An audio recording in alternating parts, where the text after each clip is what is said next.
to our other sessions and some new people as well. So thank you for coming out tonight. And I apologize for the slight delay, but we've had a full day of meetings going from one committee to another. And sometimes you'd like to sort of say it's over, but we also have people's feedback and comments. So I want to thank all of you for being here. And I think some of you heard this last time that it's been 7 years since we launched Markham 2020, which at the time was a 10-year economic strategy. So we're 7 years into that strategy. Excuse me, sorry, I have a cold. And now it's time to show certainly our business community in particular, but to show our community the results of that strategy, look at some key performance indicators to see how successful the different components of that program has been. Our strategy review process involves 3 presentations to provide you a bit more detail on the performance, certainly performance of our key sectors, which was presented on October the 26th, the results of our efforts to attract foreign direct investment will be presented tonight, and then the performance of small business and commercialization programs will be the focus of an open house on January the 16th in 2016. I can't believe we're actually saying that. It's coming quickly. During each of these public meetings, certainly it's an opportunity to learn a bit about the strategy, to get the feedback on the strategy, but we really wanted these sessions to be open to the residents, to business people, to employers, to stakeholders, and certainly to those that influence business decisions throughout Markham. So we look forward to hearing any ideas you have. Later on, we will open it up to the floor for questions or comments. I invite you not to be shy. I know we're in a bit of a big room tonight, but it's very informal. So after the presentation is finished, you're certainly welcome to come up and make a comment or ask for any clarification. Now, if you know anyone that's unable to participate in any one of these meetings, you can always go to markham.ca/Markham 2020. And again, if you think of something a couple of days from now, after reflection upon some of the information that you hear, you're welcome to provide further feedback. And certainly want to thank members of council that are here tonight. We have several committee meetings that take place almost every night, so not everybody can be here this evening, but I want to thank Councillor Alan Ho, who's our Vice Chair of Economic Development, who's here this evening. We also have Regional Councillor Nirmala Armstrong, who's here, Ward 6 Councillor Amanda Colucci, and Ward 8 Councillor Alex Chu, who is the Chair of our Economic Development Committee.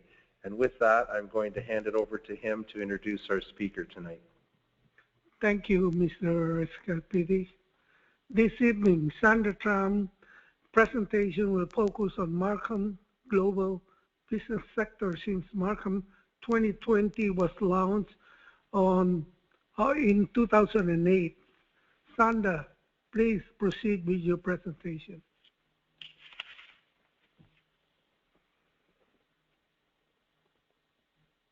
Thank you, Councillor Chiu. Good evening, Mayor Scapidi, members of council, and public. Today, I'm presenting a performance review of Markham 2020, Success by Design. My focus is on Markham's global business strategy. As Mayor and also Councillor Chiu have mentioned, I will present my findings on Markham's global business sector and also its impact on Markham's economy. I will speak on the background of the strategy, how the global business sector in Markham performs. Then I will provide an overview of Markham's foreign direct investment attraction strategies, including our economic alliance program. I will end with an analysis of the strategies and recommendations for moving forward.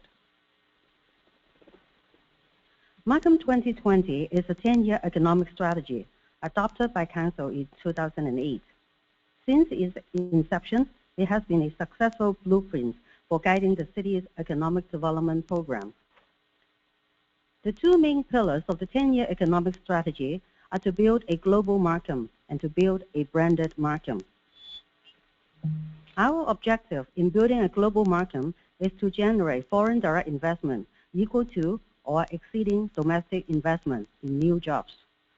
The strategy achieves this by attracting foreign investment and encouraging trade efforts by local companies, strengthening existing international partnerships for economic development, leveraging the multicultural and multilingual characteristics of Markham's population to attract international partners and new opportunities for economic development, and by liaising with partner organizations such as the Hong Kong Trade Development Council and the Indo-Canada Chamber of Commerce to increase support for Markham's foreign trade initiatives.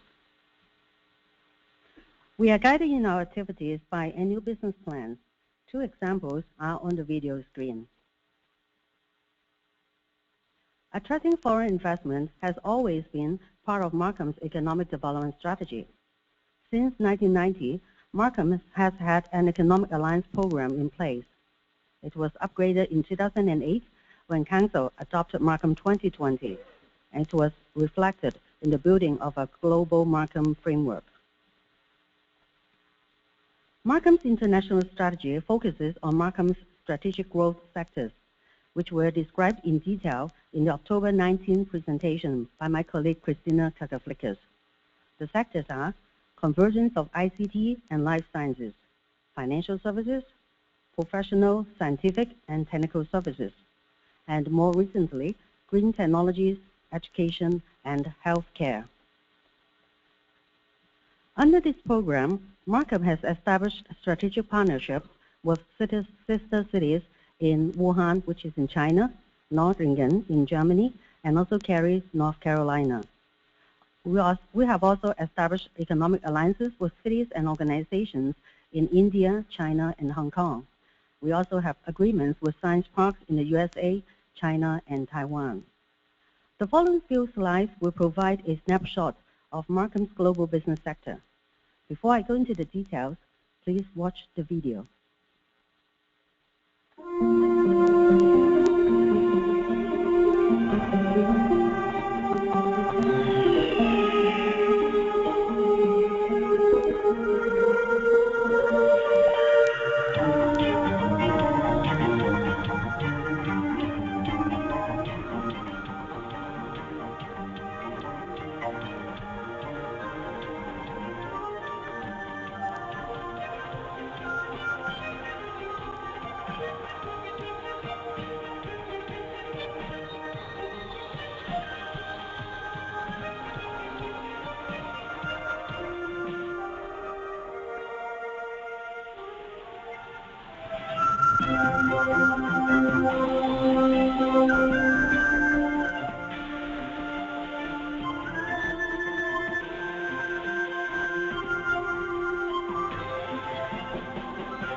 Multinational enterprises, MNEs, are companies that own or control production of goods or services in one or more countries other than their home country. Over the years, Markham has been a location of choice for many foreign companies. A few good examples are Honda, Huawei, Bank of China, CenturyLink, Qualcomm, Parsons, and most recently, Lenovo and Aviva. Foreign companies that have expanded or are growing in Markham include IBM, GE, Toshiba, Allstate, Estée Lauder, G&D, Ceridian, and also many others. So where do these companies come from? The USA remains Markham's largest source of foreign investments. As shown in this chart, 121 companies are from the USA, which represents more than 50% of Markham's total foreign companies. The next largest sources by number of jobs are Japan, China, Germany, Australia, Korea, and UK. Foreign companies are important to Markham's economic vitality as they contribute to job creation, taxation, and also economic growth. The 210 foreign companies together have created nearly 30,000 jobs in Markham. Industry experts also suggest that every foreign direct investment job helps to generate 3 additional indirect jobs. Statistics shows that among the 9 municipalities in the York region, Markham is the most successful in attracting foreign direct investments. Almost half of all foreign companies in the York region are in fact located in Markham. In recent years, Markham has become a gateway to the North American market, as reflected by the significant increase in foreign direct investment from Asia Pacific and also Europe. Multinational companies are active in Markham's priority sectors, and they contribute to the successes of these sectors. In the areas of ICT, 57% of foreign companies in Markham are in this sector. Markham is the proud home to IBM, Philips, Lenovo, and Huawei, and many others. For life sciences, examples include Johnson & Johnson and Teva. As for financial services, Bank of China relocated from Toronto to Markham in 2012. And last year, Korean Shinhan Bank and also the CTBC Bank Canada opened their first branches in Markham, and Aviva is opening doors in downtown Markham soon. In the fast-growing business and professional services sector, there are Parsons, AECOM, and G&D. And because many of our multinational companies in Markham are large size, they are significant job creators. IBM has remained Markham's largest employer for the past 2 decades. AMD is Markham's 7th largest employer with approximately 1,400 people. Huawei's company policy is to hire local. 27% of its 350 Markham headquarter employees are Markham residents. In addition to creating jobs, multinational enterprises are an important catalyst of Markham's innovation ecosystem. For example, IBM. IBM in Markham is its largest R&D facility outside of the USA. And the new number of IBM Canada spending on R&D is over $500 million. IBM is also a partner of the Southern Ontario Smart Computing Innovation Platform, an innovative platform for research collaboration between industry and academia. Another example is AMD. AMD Markham is the 2nd largest AMD global site and the 14th highest corporate R&D investor in Canada. The majority of AMD employees in Canada are engaged in engineering R&D or technical functions. And equally important, AMD Markham is a significant contributor of leading technology to the digital entertainment and gaming ecosystem. A third example is Huawei. Huawei is known as a leading global information and communication technology solutions provider. In 2014, Huawei Canada committed $210 million in new investments in Ontario to support the expansion of Huawei's Canadian R&D and business operations. And Huawei Canada is an industry leader in cloud computing. Investments in new and transformative advanced communications research help to power Canada and Markham's ICT ecosystem, which will continue to support leading-edge innovation for large and small operations across the industry. In addition to contributing to Markham's economic growth, foreign companies in Markham also contribute significantly to our high quality of life and are engaged in the community. As shown in these 2 slides, they contribute through a series of humanitarian and also charity events.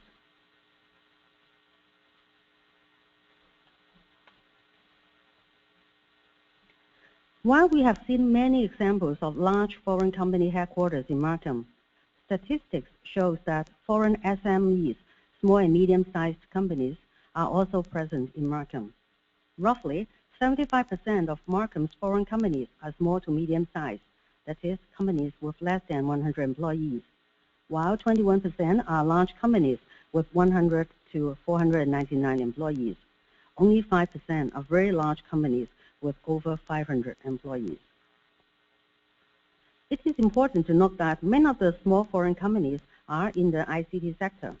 For example, LaSalle Solutions from the US. Other examples are GreenTech and Cobra Solutions from India. GreenTech is occupying one office at the Markham Convergence Center, and Cobra Solutions is operating out of Tech Connect space currently. They started small, but they do have plans to grow. In summary, foreign direct investment projects and new investors bring benefits and opportunities for Markham's economy. They create jobs, they provide increased municipal tax revenue, innovation initiatives, enhanced technology transfer, and SMEs economic growth through supply chain opportunities. They attract and retain local and foreign talents, and they create diversification in our local economy. In analyzing Markham's competitive advantages in attracting foreign companies, we are using a published report by one of the major real estate firms, CBRE, to provide an objective third-party view. CBRE is an active commercial real estate brokerage firm whose business clients include companies from around the world. CBRE took a sample survey of its active leasing agents and came up with a list of 13 factors that attract MNEs to locate in Markham. So let's start from the top. So the first and foremost reason is parking. Parking in Markham is not only free, but ample. Number two is new design build. Markham offers newer and better designed buildings and business districts. Examples are the new downtown Markham, Commerce Valley, and business parks along Highway 404. Number three, cost. Markham's realty taxes are the lowest in the GTA, 40% lower than the city of Toronto. This represents a saving of as much as $40,000 annually on a 10,000 square feet office space. Number four is Markham's brand. Markham's brand is well known in Canada and increasingly overseas. Markham is known as a well-designed and vibrant growing city. The city's reputation was enhanced when Markham acquired city status in 2012. Foreign companies, especially those from Asia Pacific, when it comes to Canada, they will know Toronto and Vancouver, but increasingly they know and admire Markham. In addition, Markham distinguishes itself for being accessible. Our mayor, council, and staff are pro-business and help foreign companies become part of the community. So number five is perceived growth. This ties into Markham's success in building the Markham brand. Foreign companies choose to locate in a community that is vibrant and growing. The growth of Markham Center exemplifies Markham's success and sophistication as a place to live, work, and play. Number six, skilled labor. Markham offers highly skilled, well-trained, and diverse labor force. More than 60% of Markham's population has higher education. The New York University campus in Markham Center will add to our excellent reputation. Number seven, proximity to decision-makers' homes. Markham is home to many business owners and corporate executives. They prefer to locate their business closer to where they live. Number eight, lower taxes. The city of Markham consistently keeps its taxes low. Number nine, Markham benefits by our low location on Highway 404 and 407. 10 is the quality of tenants. Markham benefits by brand recognition. Companies choose to locate where the leading corporations are. Number 11, proximity to clients. Similarly, they want to be close to their clients. A good example is President Sean Young, Huawei Canada. He mentioned in his video testimonial that proximity to his customers, such as Rogers, Thales, and Bell, is one of the main reasons why Huawei Canada chose to locate its headquarters in Markham. And 12, large floor plates, which translate into efficiency. Because Markham offers newer buildings and average larger floor plates, when a large corporation is looking for, say, 50,000 square feet, they are looking at 2 floors instead of 4 or 5 floors. Number 13, fragmented ownership. Ownership of land in Markham is different from Toronto. The 416 area is dominated by 10 to 15 large landlords, which are often rigid and very structured. But in Markham, land is owned by companies with a more entrepreneurial spirit and therefore more flexible and creative.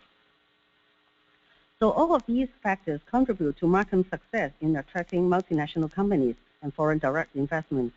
However, Markham is not without challenges. The number one challenge identified in the report is transit access.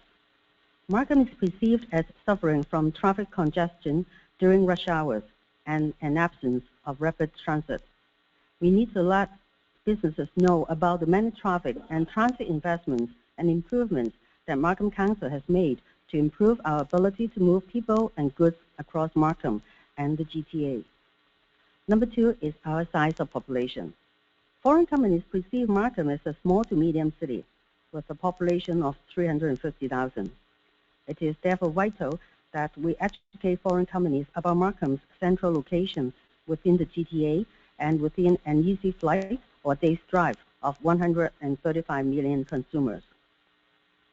Numbers 3 and 4 refer to the challenges in retaining labor from moving to downtown Toronto and the distance to Toronto City Core. Markham has lost some businesses to the City of Toronto, especially to the downtown financial core. Millennial workers are attracted to the downtown lifestyle and transit advantages there. Markham needs to promote greater awareness of our exciting Markham Center, our diversity of restaurants and cultural assets, and the impending arrival of all-day two-way GO train services.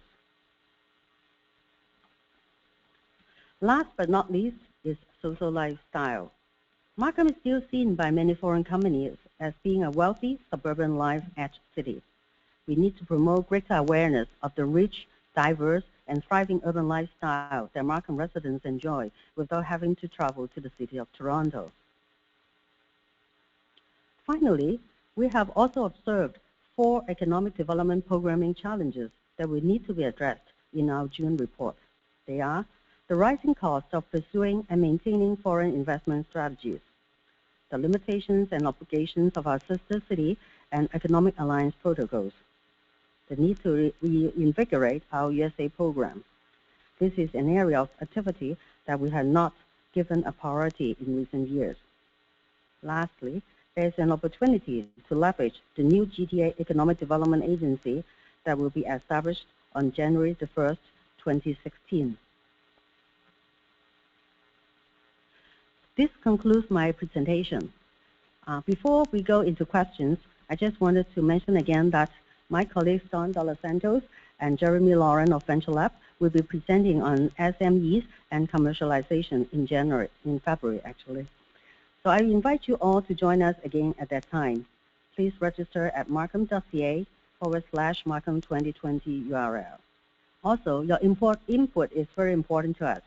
Please use the feedback questionnaire on our website to provide your comments. And we'll present our final findings and recommendations to Economic Development Committee in June.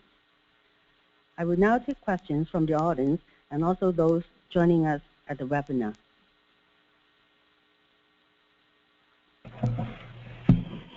Are there any questions from those in the audience and those that are joining in by the webinar? Please post your questions or comments and we'll read them out. Thank you. We're Nancy and Jim. Excellent presentation, Sandra. As you know, we're active members of ACCE and the Richmond Hill Markham Chinese Business Association. Now, we're independent business owners in an international business with over 12 billion of sales in over 100 countries worldwide. So we want to give you a quick perspective.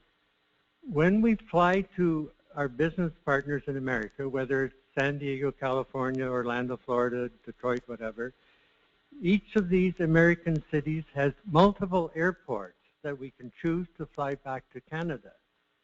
Now, I'll give you another perspective. How do we fly to America? We won't go to Pearson because, as you know, if you check the DTAA, they lost over $100 million in subprime mortgages. So it's a very expensive airport. So we drive to Buffalo Niagara Airport and fly conveniently and anywhere in America. Do you know that over 2 million Canadians don't fly out of airports in Canada because they're so badly run, they cross the border into America? So here's the question. You have a huge opportunity to keep Buttonville Airport open as part of your global strategy, as part of attracting foreign direct investment.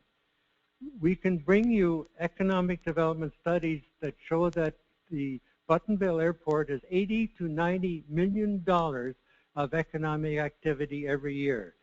And I got news for you, the airport is not sold. The land is still classified as airport land. Ask Markham Council. Invite you to come to the Buttonville Flying Club this week. There's over 300 planes in Buttonville Airport. Buttonville Flying Club is the largest flying club in Canada. So here's the global opportunity. Would you consider taking the action to keep Buttonville Airport open as part of your global business strategy?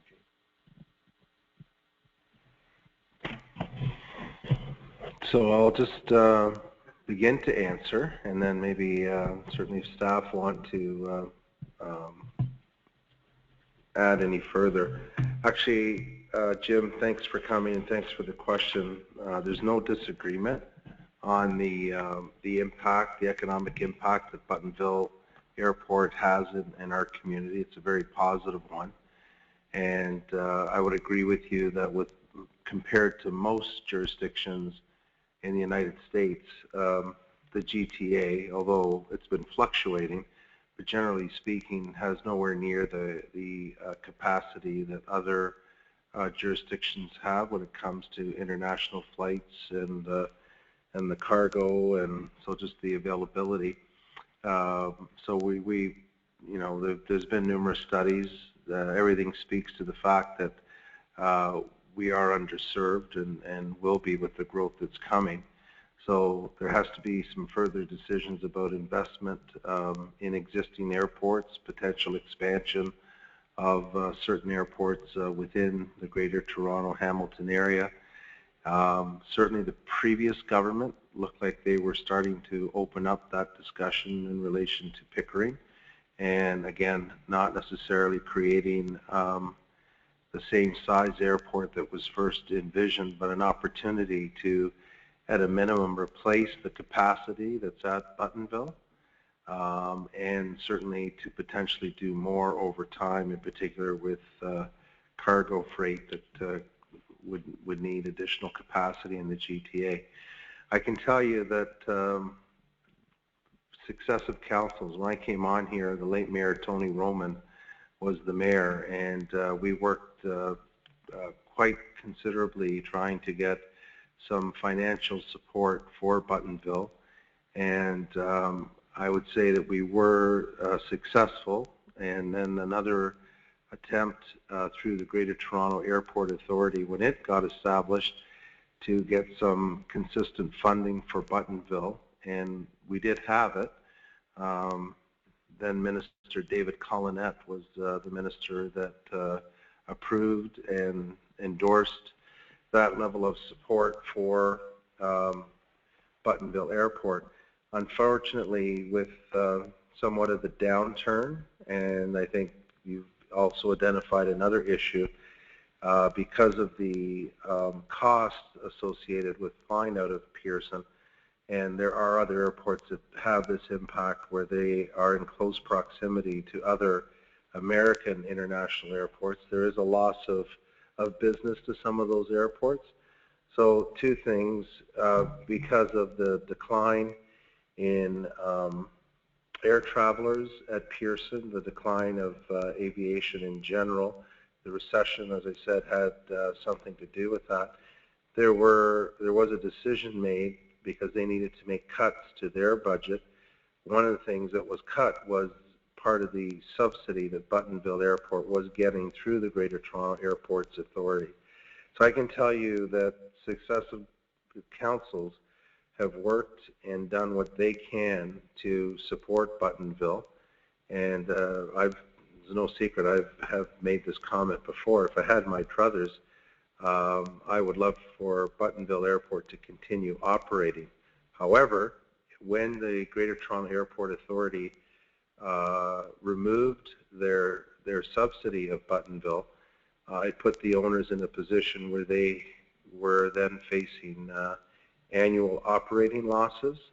And I think they were committed certainly to run the airport for the next decade or perhaps more, but at least a decade, if the funding had stayed in place. But with the removal of the funding, they looked to other alternatives because they love running airports, but they don't love running airports at a loss.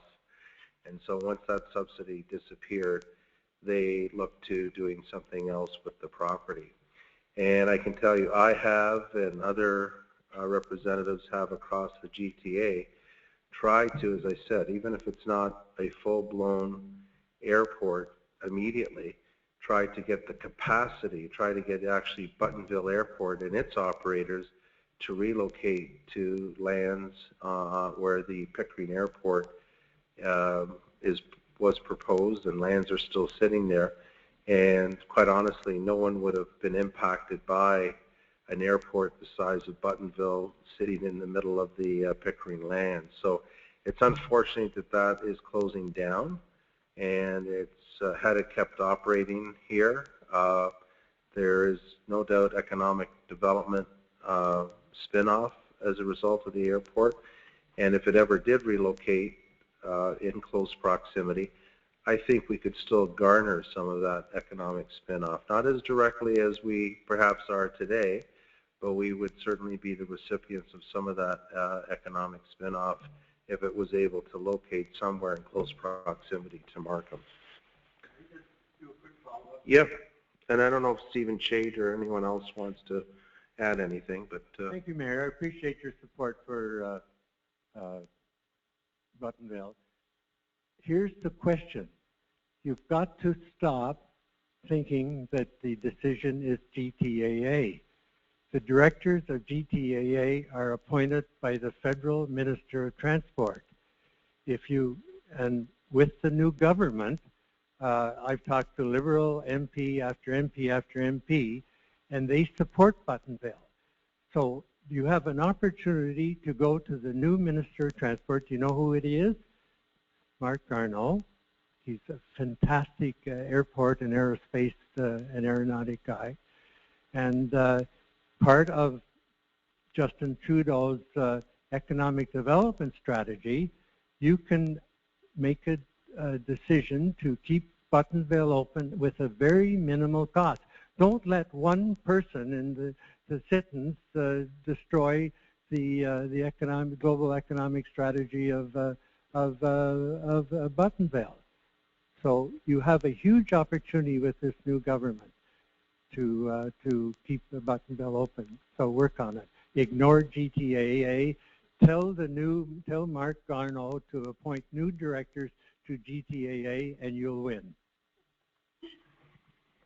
Okay, well, we'll certainly see where their support is for Buttonville. I don't know at this juncture, because what happened after the subsidy disappeared, and as I said, the Sifton family, and you've named them, so I'll name them now, but the Sifton family has always seen value in running an airport. They love running the airport.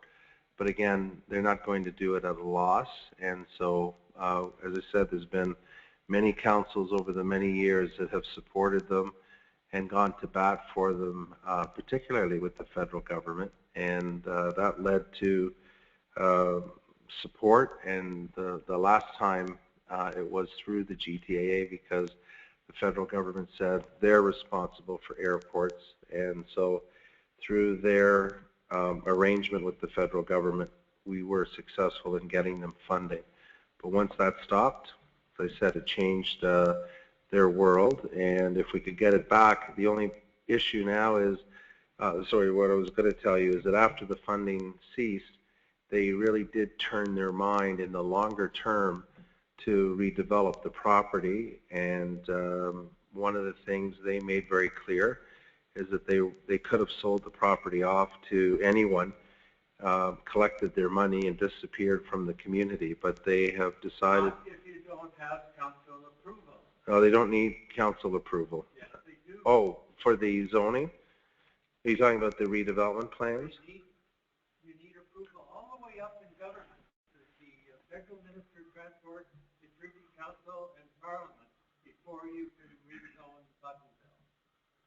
So I'll leave it for others to figure out what all the steps that need to be taken, but I just want you to know that after their subsidy finished, they put out a proposal to do a joint venture, and they talked to a number of companies, and Cadillac Fairview was, for all intents and purposes, the successful bidder, and they are partnering with Buttonville. Now, if they got their subsidy back, I don't know how they would view that at this juncture, given how much work has gone in, you know, and as I said, they turned their sights. I know for a fact, though, that I think if they were given an opportunity somewhere to relocate the airport, that's something they would be very interested in, because they do want to operate an airport. But again, it's not feasible at that site. So we'll start some of those conversations, see if there's any support, and then again, whether Buttonville and in particular the Sifton family is in a position to kind of change gears. And it's a privately owned airport, so to what degree they have to get approval to close it. I think once you stop operating it, for all intents and purposes, it's not functioning as an airport anymore.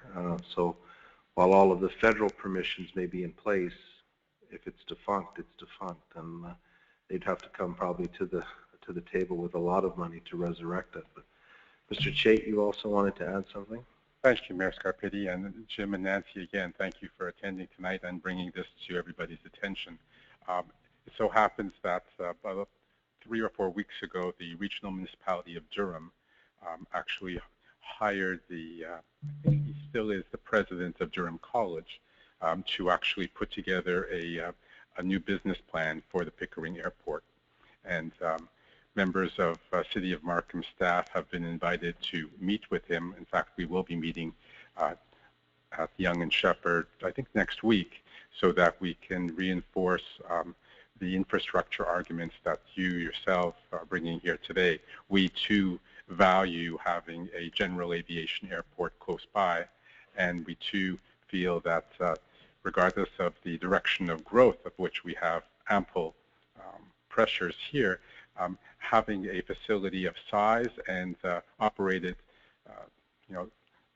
365, 24 hours a day is going to be a terrific economic advantage to us. And so we are providing input into making the business case that in replacing Buttonville Airport, a Pickering location would be to our advantage. It would also help to reignite the interest of businesses in locating in eastern Markham, around the Cornell community, where we still have employment lands available, and it would finally rise to becoming a gateway into the eastern GTA. Furthermore, it could also become a wonderful catalyst to reintroduce GO train service on the Havelock line, which would benefit Markham residents going north-south, but in particular those who are located east of McCowan, they'd have access to a first-class facility. So we have a lot of interest in airports, and if we are to lose the Buttonville one, and bear in mind that the Siftons, the owners and operators of the airport, have on 2 occasions announced its closure, only to extend it for a year at a time. It seems to be inevitable that we'll be looking at a relocation. One last noisy thing. Pickering lands are not zoned airport, they're zoned agriculture. So you can't build an airport on Pickering lands while it's zoned agriculture. Sorry. I would just say, and again, not having a planner here, I can tell you that usually federal regulations trump any local zoning or bylaws that we may have. So you may be right in, if you go to Pickering, and walk into the town offices, you may find that agriculture is the zoning that exists on the land. But if and when any federal government moves forward on an airport, one thing I know for sure, all federal regulation trumps any local municipality. So it wouldn't be very long before all of those things could be in place if it was the desire of a federal government to ever build an airport there.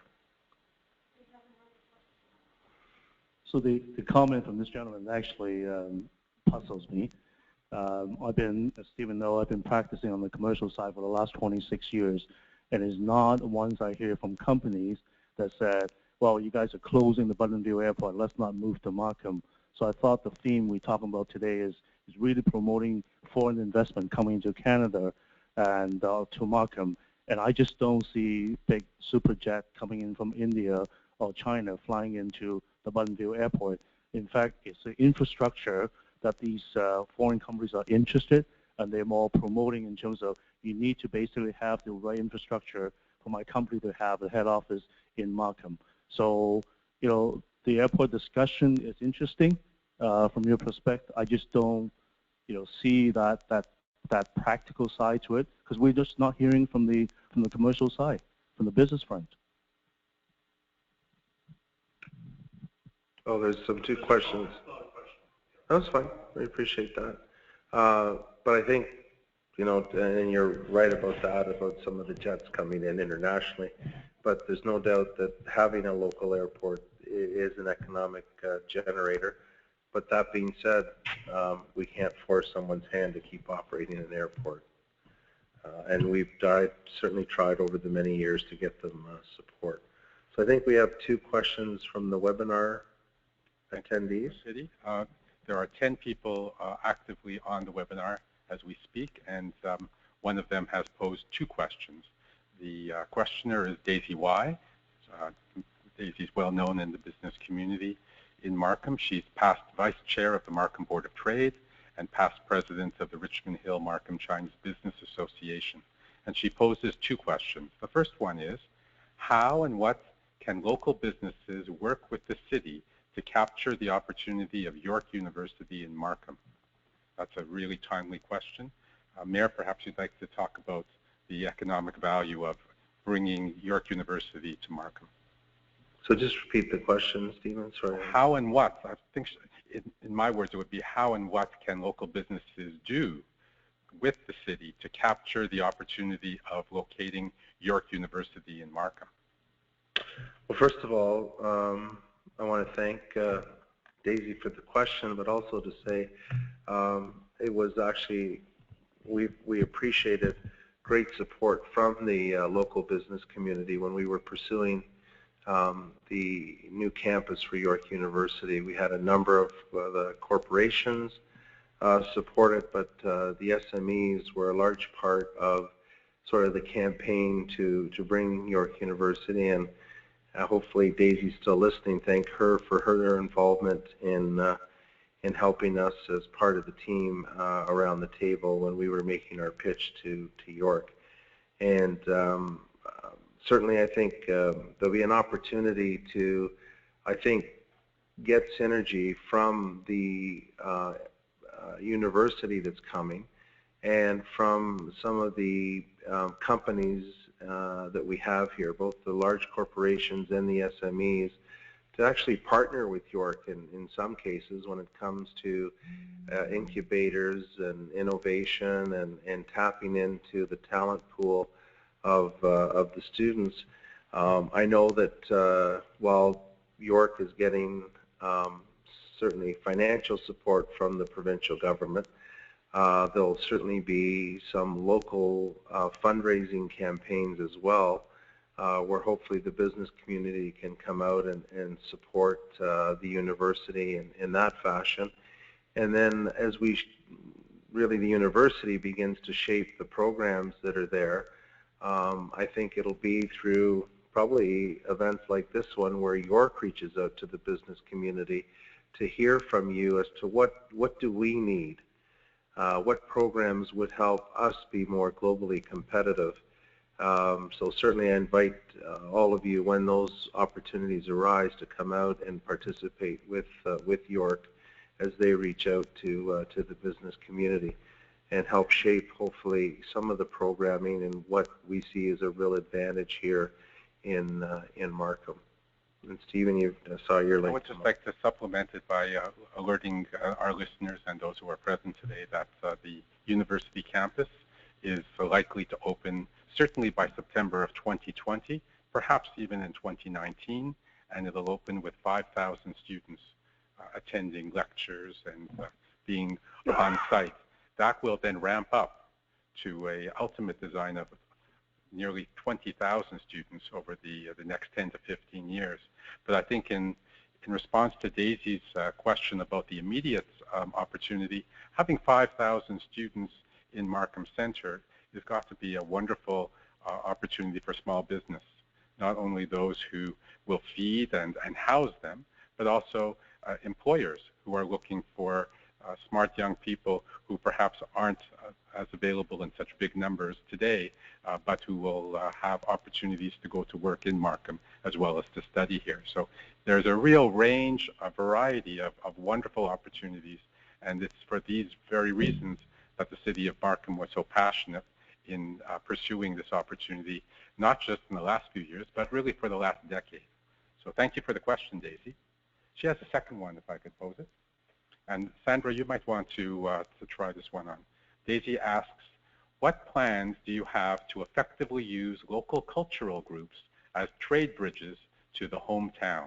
So how do we use local cultural and ethnic groups to build bridges for trade and investment overseas?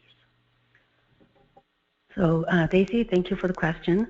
So Markham has a long history of working with local ethnic business associations and also groups to leverage their ability, and also to so that they can help bridge Markham with our international partners. So that is not only limited to China, to many Chinese cities, but also in India and in other parts of the world too.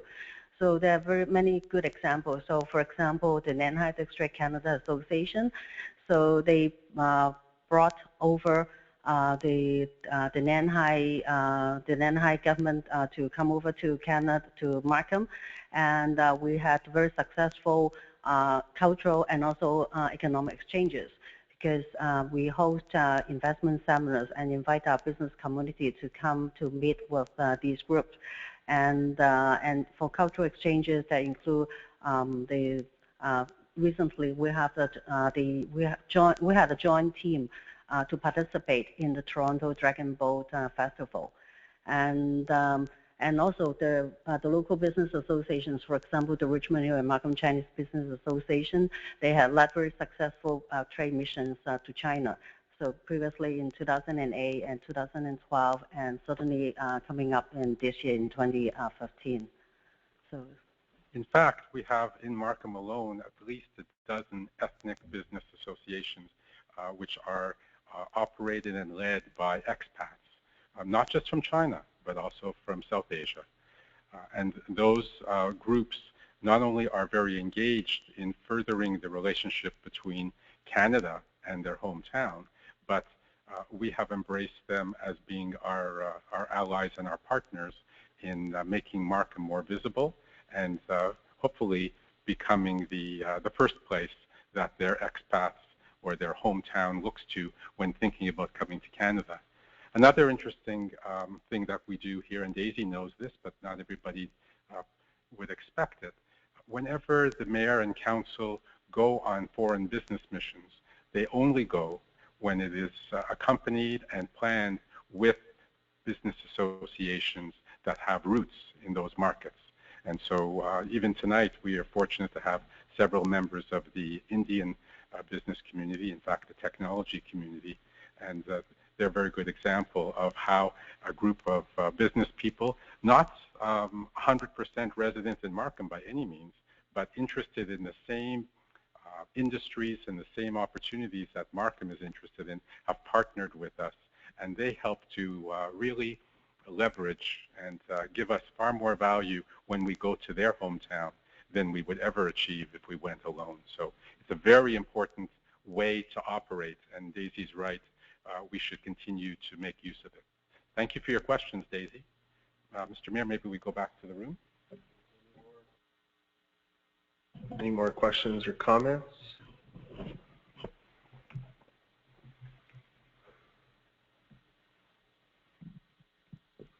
Wilbert Lai, a long-time resident of Markham. In Sandra's presentation, a couple of things that strike me there. One is the advantages of Markham. I like seeing that one there when she presented the 400 highway series. I always enjoy 407 wherever I go. So that highway system there may relieve the immediate need of an airport in some way. The other one there in her presentation is about the proximity to the decision maker and then the skilled labor force. I just want to link that to the recent development or success story of Markham. We are all familiar with IBM. We are familiar with Philips. Huawei, how did we get them, Stephen? Because I must apologize. Like I said last time, that every time I come here, I learn something new. So if there's some strange, some positive thing that we attract company like that, the success factor, can it be repeated? I think it looked like two areas we got to push. One's the one there in Sandra's presentation about this reinvigorate the linkage with U.S. U.S. is the biggest market, biggest everything. So the tie definitely is low-hanging fruit. Of course, it's a challenge to do anything, but it's good there. Another area is a new area, China or India. They are developing, and with all this, let us know more about this TPP, whatever in there. But right now, we have a success story with Huawei. Can we duplicate this success story with more with China, more with India immediately? At the same time, we reinvigorate the ties with U.S. That is something that with all our strength there. Skilled labor, low tax, 407 series, all the great things Markham has. Thank you, Wilbert. And you know, without divulging all our secrets, I do wish to answer your question in a fulsome way. So let me tell you a little bit about the Huawei story, because the Huawei story is also the story about how Markham does business so effectively at such a low cost. And it also happens to be similar to the Bank of China story. You see, Huawei came to the GTA independent of Markham. It actually located in Scarborough. And it came here for good business reasons because they were selling to Rogers and Bell. Actually, Bell, I think, was their first client. But the executives had a personal need, and that was to locate in a community in the GTA where they felt comfortable, where they thought their money was well invested, and where they felt that they would begin to feel part of the community more rapidly. And they chose to locate in Markham. And it was because of Mayor Scarpitti's active social scene, not just the business things he does, but all of the occasions that he celebrates and that he interacts with community members, that he was first introduced to Huawei executives in a social environment.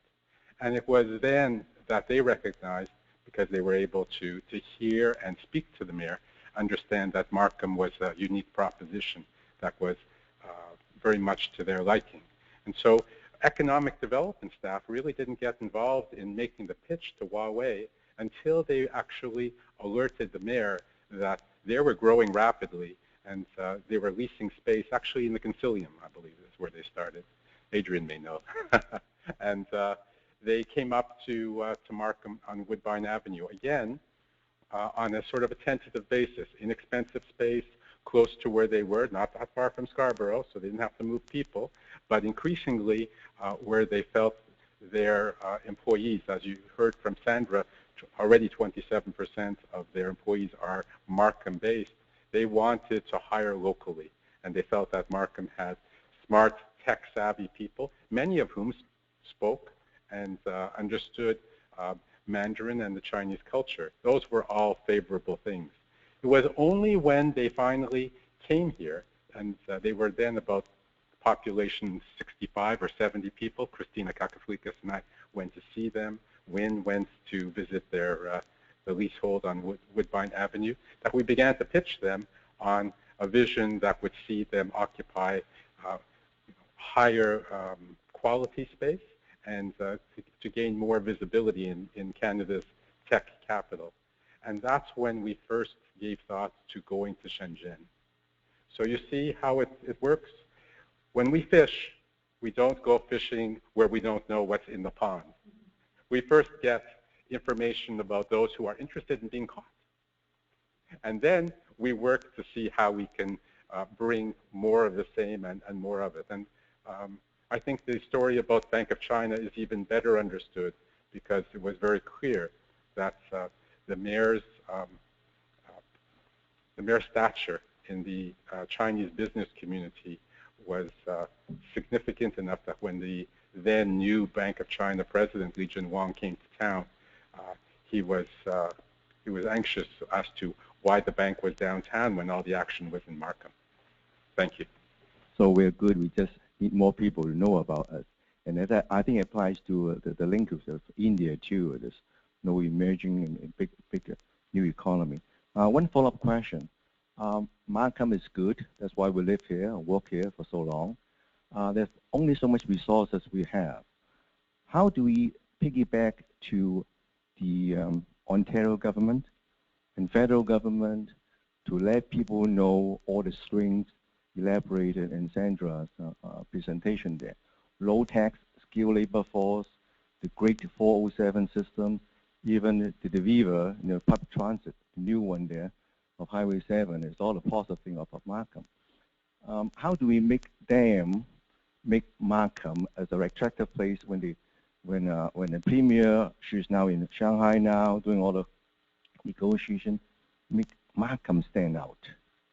Mind you, everybody's Ontarian, everybody's Canadian, but at least we live in Markham, we pay tax in Markham. So any particular thing there we can link to them, make Markham stand out in the Ontario trip or the federal government trip in our future plan?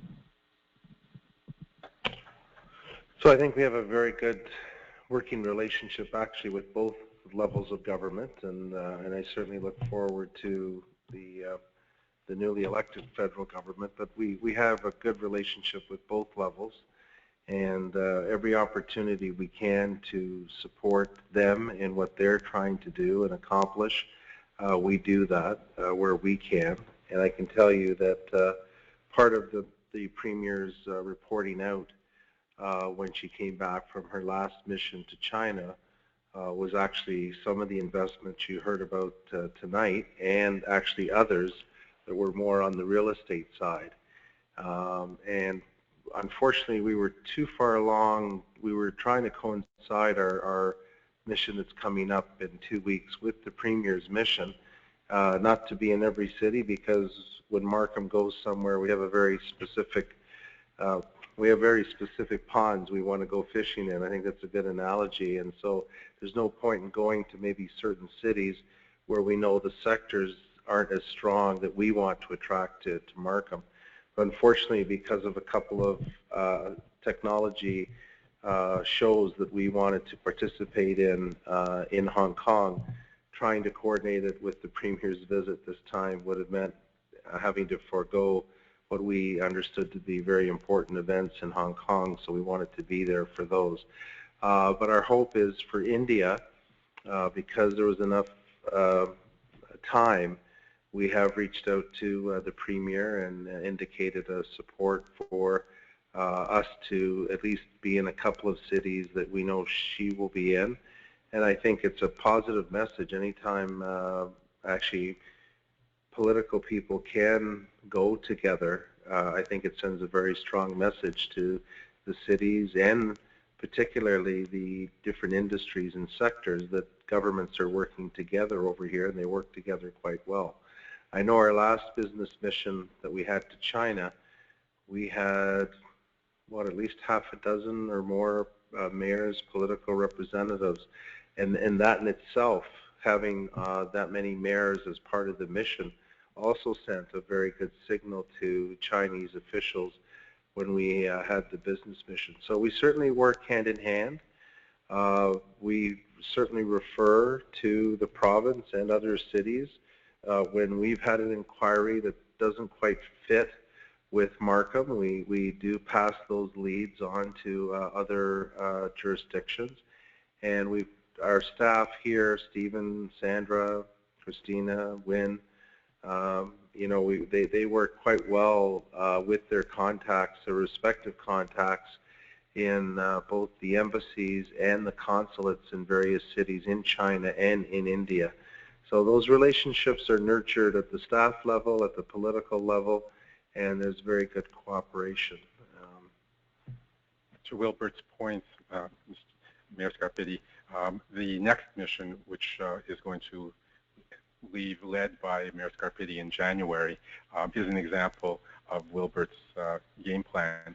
I'd like to have Christina Kakaflikas, who will be leading that mission with Mayor Scarpitti, just explain and perhaps advise you, if you're interested in doing business in India, now is a good time to go with the city of Markham. Just explain how we're working with the province and interacting with them.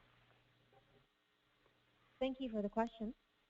We are going to be visiting India in the first week of February. We'll be overlapping schedules with the Premier from the 1st of February to the 5th of February in two cities primarily, in Delhi and Hyderabad. And so we have been in contact with the province and my counterpart who's working on the program since I think it was early summer. That we've been talking with them and connecting and making sure that we're in the loop in terms of the programming that they're developing. And so we're going to continue to do that, and we're looking for ways to work with the province. And we have a really strong tradition of working with the Ontario International Marketing Centres. Those are the posts that are located in market. In India, for example, I know I've been working on several leads that have come in through that office over the last few weeks. And I have two visits that came in last month. Two will come in one in November, one in December. And these are all companies who've heard about Ontario, they've heard about Markham and the GTA, and they're wanting to invest in the area, open up, start small, as Sandra was indicated. Typically that's how it's done at the SME level.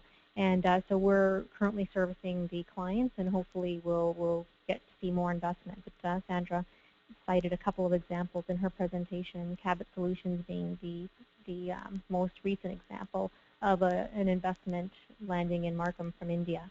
And so back to the India mission, Markham will be leading a delegation. We're leaving at the end of January. First business day will be February 1st in Delhi. We will travel then to Hyderabad February 3rd, to Kolkata on the 6th of February, and return on the 10th. And in each of those markets, we're developing programs with our partners as well as with the province in the two cities. And I welcome anyone who's interested in joining the mission, learning more about it, ways that you can get involved to contact me, and I'm happy to share the information with you. But we're really happy with the kind of support that we get both from the Trade Commissioner Service at the federal level and the Ontario desks as well. Okay, that's enough secrets for one night, Wilbert. We're not going to share any more with you. Okay, they're good questions, and I think we've been very fortunate, as I said, both at the staff level and political level, that we have had a good relationship with both levels of government. I wasn't meant to cut off, that was just a joke about sharing all the secrets and what we do. Any other questions or comments at all? Stevie, do you have any closing comments? Thank you, Mr. Mayor. No, we're absolutely delighted that this evening has attracted a very knowledgeable and interested crowd, and the questions have been very meaningful and helped us to get our message across. But it's also comforting to us as staff to see that, in fact, a lot of our methodologies and how we do business makes sense to you. And if it didn't, poke us in the ribs. we're happy to remain for a little while and just do one-on-one and talk in front of the exhibits out in the Great Hall, Mr. Mayor. Okay. Again, thank you to everyone that's here. Thank you, Alex, as Chair of Economic Development. And again, remind you of the open house that we'll be having in January, which will be on small business and commercialization programs. And then, do we have a date for the big event? Yes, Mayor Scarpelli. Actually, I'm going to correct you because you're not in the know, but it's of the moment. So we intended to have a similar evening like we're enjoying tonight in January, but it will be scheduled for February. So when the mission returns from India, we'll actually bring forward another presentation, a very interesting one indeed. It'll be about SMEs and also about commercialization. And our colleague Don De Los Santos, who's not just good with the computer, but he runs the Small Business Center, he'll be presenting along with Jeremy Lauren, the President, CEO of Venture Lab. And then, to the Mayor's point, we are going to raise it up a bit and spice it up on April the 6th at 7 p.m. at the Markham Theater. We're going to open the curtains on a presentation by 4 leading visionaries talking about the future of Markham and the future of our prosperity in Markham. And we'll also have a bit of entertainment. And so it'll be a great evening of some pleasure as well as some learning. And that's on April the 6th. And there will be tickets. They're free, but we'll post information on the website about how you can line up your tickets. Okay, and in the meantime, if you have additional feedback, markham.ca/Markham 2020. Thank you very much to those that are here. Thanks to those that listened in through the webinar. Thank you, Sandra, for the presentation. Appreciate you coming. Thank you.